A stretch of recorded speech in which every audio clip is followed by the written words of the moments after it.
So when you're looking at a pen of young horses, you know, you're just kind of looking for horses that are curious. When those horses came up to us, right now it's just a scene that they've never seen before.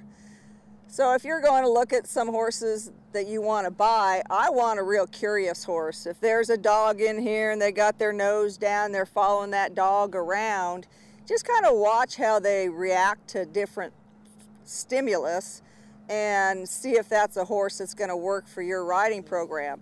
If you're just a pleasure rider, you kind of want to have the slowest, the last horse in the bunch.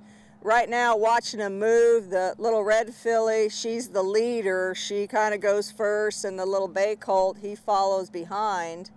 And so for me, she's going to be a little bit more of a horse that I want to ride, and he's going to be possibly more of a non-pro horse.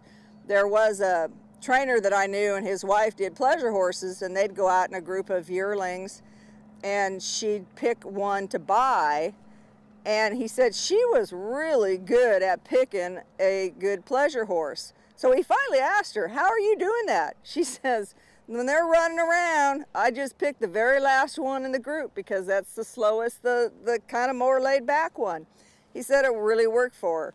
I just like watching them through their grown up process and seeing how they do handle themselves by themselves and interacting with the other horses.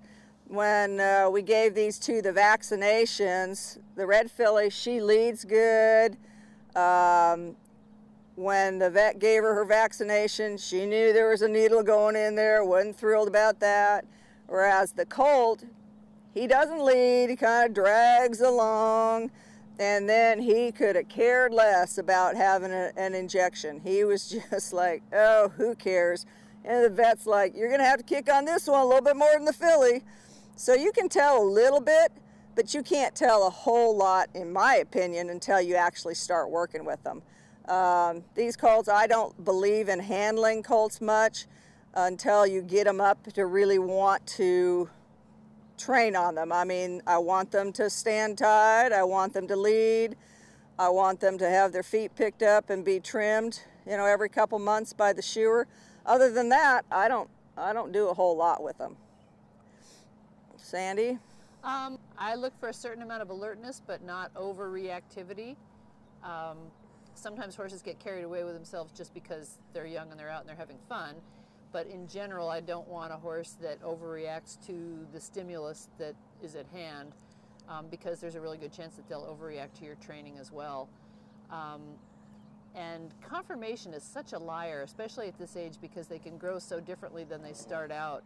And Lynn and I have both had horses that conformationally should never have had success, but had hearts as big as Texas and went on and made absolutely fantastic horses. They tried so hard.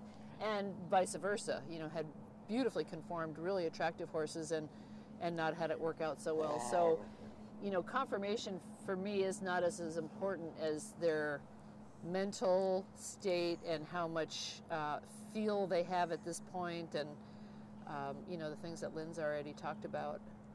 I like a little bit duller horse than Lynn does. I like to have to kick on one a little bit and don't like it so well if I have to, you know, if I have too much horse in my hands all the time. And leading is really important to me too. Like if I go in to look at a horse and he wants to take me for a walk, I don't really like that disposition as well. It just seems like they're always wanting to go and be pushy and bold, and maybe if they were a jumping horse that would be a really appealing feature for me. But I also don't want one that, you know, I have to get a come along or a winch to drag out of the stall. I want one that leads, but it keeps its head low and just walks along with me pleasantly. So they tell you an awful lot. Their expression, if they're ill with each other, there's a really good chance they'll be ill with a cow. Like ill, I mean pin-eared and just, you know, switchy-tailed and not not have an attractive look. These guys are real inquisitive, good with their ears. That kind of stuff carries over as well. And I like low-necked horses better. If they can't get their head up really high in the beginning, like the bay is to me a little bit more got the neck that I would like. It's a little harder to create the headset that we all want these days on a horse that isn't conformed to do that. So if they have a lower neck when you're looking at them running around and handling them, there's a really good chance that that's how they'll carry themselves when you start your training process.